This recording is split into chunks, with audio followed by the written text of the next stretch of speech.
Susan Peters, Ted Leitner with sports, Lauren and Carol with the weather. This is the 6:30 edition of News 8, the news that hits home. Says he has a surprise for us during weather. I asked him what it is. He said, it's the shredder, or a shredder. A shredder, as opposed to the shredder. Remember who the shredder is? How do you have a shredder on the telephone? That's my question. I have on the phone Darren McDonald up in Lake Tahoe, and Darren is a snowboarder. They call those shredders. Oh. Hi, Darren. How you doing? Good. How you doing? Good. As you know, there's been a huge storm up in Lake Tahoe. Darren, what's it like up there right now? It's crazy. There's snow everywhere. How deep is it?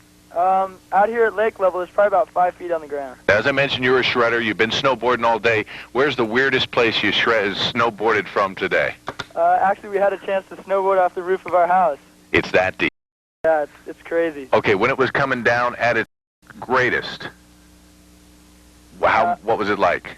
It was snowing up to like 2 inches an hour at some times.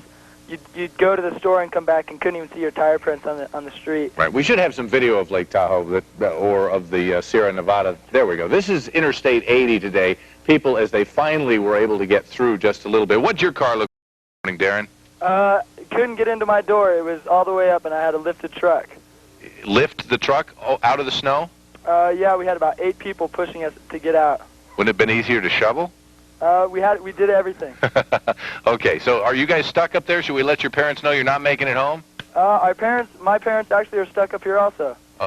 The best way to have it. Thanks a lot for talking to us, Darren. Now, has it started to snow again yet? Not yet, but they're expecting it to start up tomorrow. Okay, thanks a lot. Darren McDonald up in Lake Tahoe tonight. We look like the next couple of days, mostly clear skies. You know, I got a very nice call, and I hope Mr. Pettiford doesn't think that I'm betraying his confidence. Yeah. But his son was honeymooning in Lake Tahoe, traveling to San Francisco tonight across Donner Pass, and they're worried because it's such a long trip. His last name is Donner. Oh, no. The man that's traveling to San Francisco. Oh, no. The Donner Party is stuck somewhere between Lake Tahoe and San Francisco. And on their honeymoon, too. It's an adventure. Okay. Going into the new year with some pretty darn good weather. I'll tell you, it was an absolutely beautiful day today. When you think of the final day of the year, final day of December, just gorgeous in San Diego for a winter day.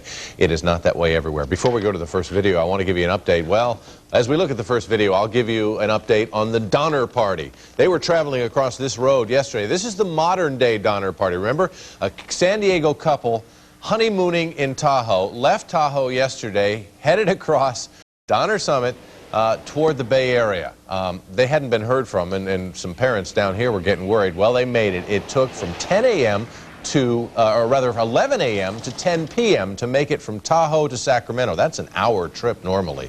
And it took them, what, 11, 12 hours? Just an incredible commute. And it's not getting any better because the new storm has moved in. San Diego, by contrast. Around, watch the parades. You're probably wondering what the weather's going to be like up there in Pasadena. I'm wondering. Partly cloudy. Oh, good. Okay. San Diego is up for some fairly nice weather over the weekend. First of all, I want to give you an update from last night. I told you the story of the Donners. They were some people who were honeymooning in Tahoe, headed for San Francisco, and lost somewhere in the middle, crossing Donner Summit. It's ironic that someone named Donner would get lost in a snowstorm. This one ended better. They ended up in Sacramento last night. Their parents report everybody's fine. The only thing they ate on the way over, maybe some fried chicken or something. Not each other. Okay, this